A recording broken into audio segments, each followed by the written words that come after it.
ఏపీలో జనసేన అధినేత పవన్ కళ్యాణ్ రాజకీయంగా ఇంకా క్షేత్రరంగంలోకి దిగకుండానే చాలా చోట్ల జనసేన రాజకీయం హీటెక్కుతుంది. ఈ క్రమంలోనే ఏపీ రాజధాని కేంద్రమైన విజయవాడలో సైతం అప్పుడే జనసేన పాలిటిక్స్ గురించి జోరుగా చర్చలు జరుగుతున్నాయి. బెజవాడలో వివాదాస్పద రాజకీయాలంటే మొదట గుర్తుకు వచ్చేది వంగవీటి మోహనరంగా హత్యే. ఈ అంశం బెజవాడ రాజకీయాల్లో ఇప్పటికీ వివాదాస్పదమే.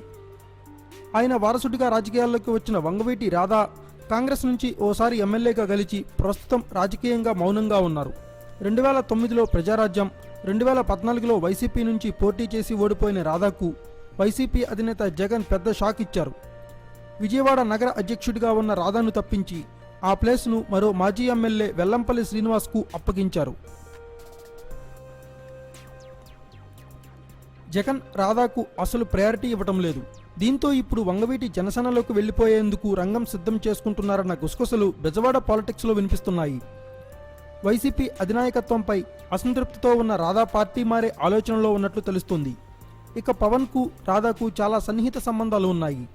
పవన్ యువరాజ్యం అధ్యక్షుడిగా ఉన్నప్పుడు రాధా ప్రజారాజ్యంలో ఉన్నారు. ఈ క్రమంలోనే జనసేనలో చేరేందుకు రెడీ అవుతోన్న రాధాకు నగర జనసేన బాధ్యతలు అప్పగిస్తారని టాక్.